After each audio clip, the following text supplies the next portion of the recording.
Hi! ಎಲ್ರಿಗೂ ನಮಸ್ತೆ. ಮಂಗಳವಾರದ mini blog. ಪೂಜೆನ ಮುಗಿಸ್ಕೊಂಡು ಮಕ್ಕಳ ಟಿಫನ್‌ಗೆ ಹಾಗೆ ಲಂಚ್ ಬಾಕ್ಸಿಗೋಸ್ಕರ ಪಾಲಕ್ ಚಪಾತಿ, ತುಪ್ರೇಕಾಯಿ ಪಲ್ಯ, ಸ್ನ್ಯಾಕ್ಸಿಗೋಸ್ಕರ ಹೆಸರುಕಾಳು ಸಲಾಡ್ನ ಮಾಡ್ತಾ ಇದ್ದೀನಿ.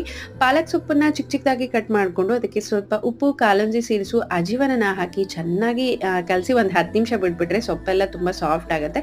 ಆಮೇಲೆ ಹಿಟ್ಟಾಗಿ ಕಲಸೋದ್ರಿಂದ ಚಪಾತಿ ತುಂಬಾನೇ ಚೆನ್ನಾಗಿ ಬರುತ್ತೆ. ಎಷ್ಟೊಂದು ಸಾಫ್ಟ್ ಅಂದ್ರೆ ಖಂಡಿತ ಟ್ರೈ ಮಾಡಿ ನೋಡಿ. ಇನ್ನು ರಿಚ್ ಸಲಾಡ್ ಅಂತಾನೆ ಹೇಳ್ಬೋದು. ಮಾರ್ನಿಂಗ್ ಟೈಮಲ್ಲಿ ಈ ತರ ಮಕ್ಕಳಿಗೆ ಕೊಟ್ಟಾಗ ಇನ್‌ಸೈಡ್ ಇಂದಾನೆ ಗ್ಲೋಯಿಂಗ್ ಬರುತ್ತೆ. ಮಕ್ಕಳ ಆರೋಗ್ಯ ತುಂಬಾನೇ ಚೆನ್ನಾಗಿರುತ್ತೆ. ಸ್ಪೆಷಲಿ ಮನೇಲಿ ವೈಭವ್‌ಗೆ ತುಂಬಾನೇ ಇಷ್ಟ ಸಲಾಡ್ ಅಂದ್ರೆ. ಸೊ ಅವನು ಎಷ್ಟೇ ಟೈಮ್ ಕೊಟ್ರು ತಿಂತಾನೆ ಇರ್ತಾನೆ. ಇನ್ನು ಸ್ನ್ಯಾಕ್ಸಿಗೆ ನಾನು ವೈಭವ್‌ಗೆ ಸಲಾಡ್ನ ಇಟ್ಟಿದ್ದೆ. ವೈಶುಗೆ ಜಂಪಲ್ ಹಣ್ಣನ್ನ ಕೊಟ್ಟಿದ್ದೆ. ಮಾರ್ನಿಂಗ್ ಟೈಮಲ್ಲಿ ಫಸ್ಟ್ ಒಂದ್ ಸ್ವಲ್ಪ ಅಜೀವನನ ಕೊಟ್ಬಿಟ್ಟು ಮಕ್ಕಳಿಗೆ ಈ ತರ ಊಟ ಕೊಟ್ರೆ ತುಂಬಾ ಚೆನ್ನಾಗಿ ಡೈಜೆಷನ್ ಆಗತ್ತೆ. ಹಾಗೆ ಅವ್ರ ಆರೋಗ್ಯ ತುಂಬಾನೇ ಚೆನ್ನಾಗಿರುತ್ತೆ. ಇನ್ನು ನಾನು ಕೂಡ ಟಿಫನ್‌ನ ಮುಗಿಸ್ಕೊಂಡು 1 ಕಪ್ ಟೀನ ಮಾಡ್ಕೊಳ್ತಿದ್ದೀನಿ. Please subscribe. Thanks for watching.